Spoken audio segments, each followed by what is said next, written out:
This is James Kumarasamy with NewsHour, recorded on the 3rd of June at 20 hours GMT. Coming up, welding for boys, how America's Boy Scout movement is trying to attract youngsters to a manual trade.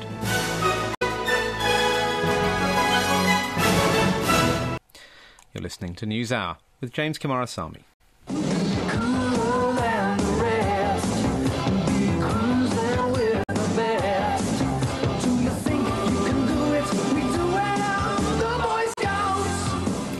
Song by the Boy Scouts of America there. The video shows the Scouts doing various activities out in nature. Now, though, one of the many merit badges they can collect involves a rather more indoor pursuit, welding. Well, it's going to sit alongside the old favourites such as chess, canoeing and first aid, as well as some of the more modern pursuits such as nuclear science, computers and graphic art. Well, the American Welding Society has helped the Boy Scouts to devise a course on welding, with a view perhaps to help fill the more than 140,000 jobs over the next 7 years. Well, Ross Hancock is the Society's Communications Director, and he joins us now. Ross, why did this decision to team up with the Boy Scouts? Well, we wanted to develop this merit badge and help them do that because the United States right now faces that severe shortage of welders. The manufacturing is a bright spot in the U.S. economy right now, but fabricating companies and the energy firms in a lot of regions are desperate for skilled welders. Why the Boy Scouts, though? Why not going to schools or colleges? Well, we are. We're doing things in a lot of different levels. We're working with the Pentagon to transition returning soldiers into welding jobs. We have a semi-tractor trailer truck that goes to events like the Indianapolis 500, and people there can tour that and try out welding in our demonstration truck. So we do a lot of things, but the Boy Scouts is a place where we think that we can get young people to get an early start in envisioning what a good career this can be for them. Why is it such a good career?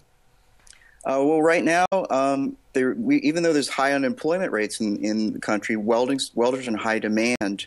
In the U.S., we have done a great job of getting everyone to go to college. Majority of students are tracked into colleges, and we've drained the pool of regular blue-collar workers. But a welder right now can make more money than a business school graduate because of this demand. It does seem perverse at the moment where unemployment is so high that you're going to having to go out and convince Boy Scouts to get a merit badge in order to get them to be interested in a trade.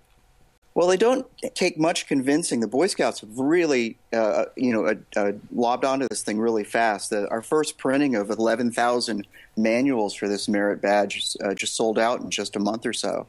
The kids want to weld, they want to make fire and melt metal. I was going to say, what do you actually have to do to earn the badge?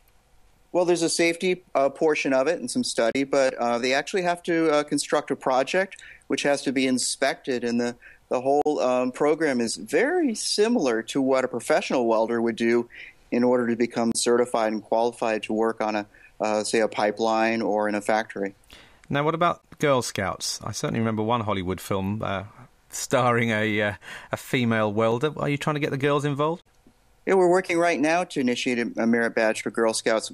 Many employers tell us that women make the best welders. They have, a focus and a patience and just a steadiness that makes them a good welder. And so it's 5% of they make up 5% of the welding population right now, but it's got to grow in order to meet this demand. So what will success be for you? We will need 200,000 welders by the end of the decade, and I don't see how that's going to happen, but we're going to give it a try. And do you think this is going to change the image of the Scouts? As I said, it's always associated rather more with outdoor pursuits, but welding, well, perhaps that will be the new face, will it? Yeah, I think so. And the Scouts have about 100 different merit badges right now, and I think this is a very appropriate one given the world that we live in right now. Okay, well, good luck with that. Ross Hancock there from the American Welding Society, bringing us to an end of this edition of NewsHour. From me, James Kumarasamy, and the rest of the team here in London, thanks very much for listening, and goodbye for now.